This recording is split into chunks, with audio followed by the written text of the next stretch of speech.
As you might know, my favorite Ruffy filmmakers were Roberta and Michael Finlay, the deranged husband and wife team. Their Flesh trilogy, not only my favorite Ruffies, but among my favorite trilogies. I'd put it right up there with Star Wars and Back to the Future and Thick MILFs volumes 10 through 12.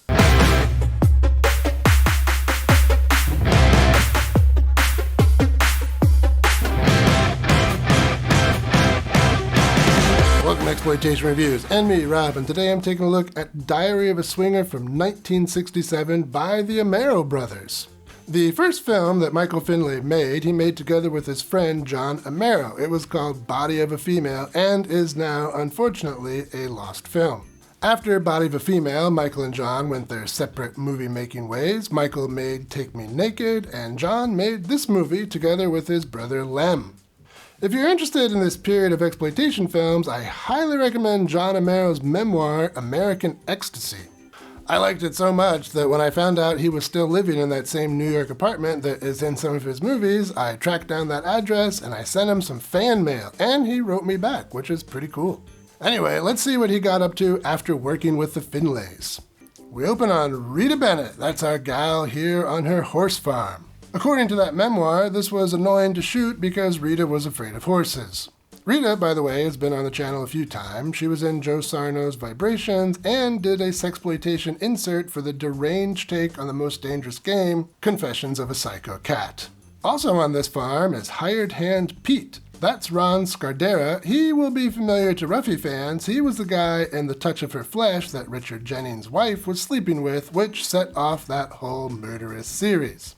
Here, he makes Rita kinda nervous.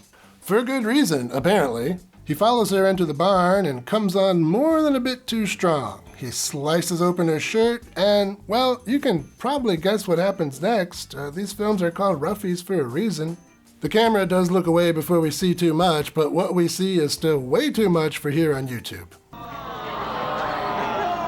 Man, I just work here. But of course, we don't have to stay here. You can now support the channel on Patreon and get access to spicy versions of my reviews. Link is in the description. John Amero didn't tell the owner of this farm what kind of movie they were making, of course. And in order not to push things too far, the actual assault was filmed in Amero's apartment. They took some hay from the farm and made a corner of their apartment look like the barn. The magic of cinema. Afterwards, Rita's dad comes home and he and Pete get into it. This story gets out into the town and Rita is embarrassed, but then she meets a nice guy, Randy. But he turns out not to be a nice guy. You gave it to a field hand, you can give it to me. Although he is still Randy.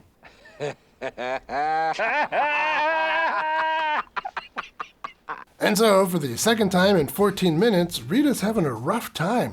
But she does manage to fight this one off. And then we get a rather jarring cut.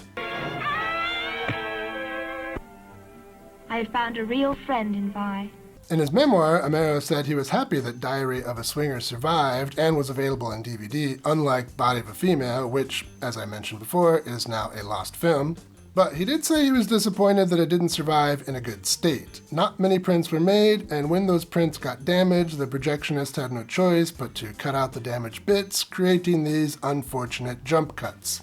And as a former projectionist, yeah, I get it. Sometimes accidents happen and prints get rocked. Any of you Fellowship of the Ring fans out there should be very thankful that the Blu-ray was not sourced from the print that was in my booth, because I cut the hell out of that thing after a number of unfortunate accidents. Anyway, Rita has left the farm for the city and has started to date a guy who dances like this. After dancing, they go to a strip club, making this the best first date ever. One of the patrons in this scene is John Amero's boyfriend, Chuck. They had started dating not too long before this and stayed together until Chuck's death in 1990. Apparently, he didn't want to be in the movie, but love demands sacrifices. I think he got off pretty easy. He got to be in a cool movie, and sometimes I have to deal with the German tradition of Coffee and Kuchen. What's wrong with that?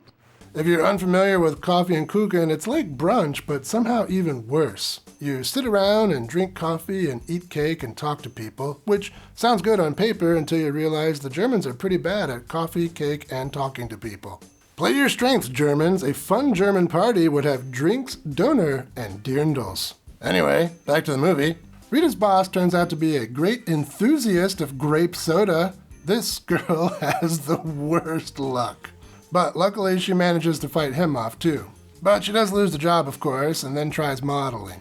Oh, and that photographer is none other than Lem Amero, the second half of the Amero brothers. And he'll show up later in the picture too, wearing one of the best capes ever.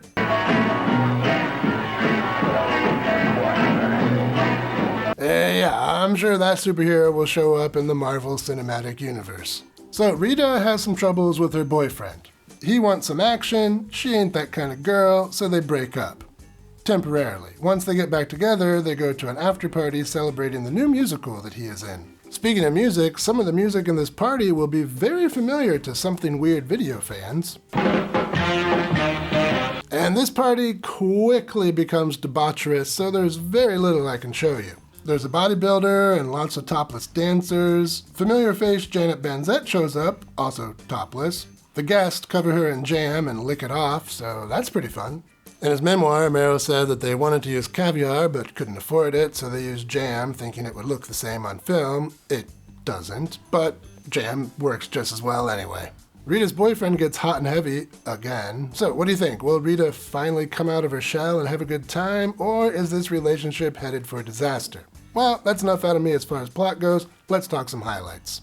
Rita Bennett, she's easy on the eyes. She looked great in everything she did. Here, her face seems thinner than it was in Vibrations and Confessions of a Psycho Cat. I almost didn't recognize her, being more familiar with those other two movies.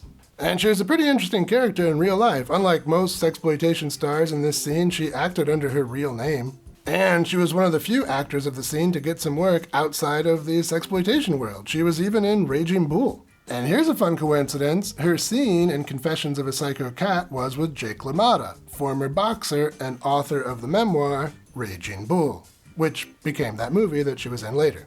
Rita was in another movie with diary in the title, The Diary of Knockers McCullough, which I fear may be lost. I've seen the trailer to it and it looks amazing, but the film itself, nowhere to be found. If you know anything about this movie, let me know. Anyway, back to Rita. Sadly, her mainstream acting career never went anywhere, but she did enjoy her time in showbiz. She kept detailed scrapbooks of her time in front of the camera. Sadly, though, she died a destitute alcoholic with no family or friends to take over her possessions, and those scrapbooks, along with some of the film reels of her movies, were tossed into the trash by management of the apartment she died in. It's an interesting and sad story. The fine folks at the Rialto Report have the full story. I'll link their article down in the description. So, and beyond the lovely Rita, the story here is serviceable. That doesn't sound like much of a compliment, but considering the genre we're talking about, it is. The Amero brothers preferred melodrama over the unhinged madness we find in the Finlays' work, but they still managed some spectacle. The party-turned-orgy scene near the end of this one is pretty great. But beyond the star and the party, the movie's not perfect. Like a farm hand with a handful of udders, this film has some shortcomings. That was gross, sorry. Anyway, it's no real fault of the movie, but like Amero, I kinda wish a more complete version of this film existed because some of these cuts really are rather jarring. But overall, I don't have too much to complain about. It's fun seeing some familiar faces, the story clips along at a reasonable pace, and there are some memorable sequences. Sure, I do kinda wish it were a bit sleazier, but I always think that.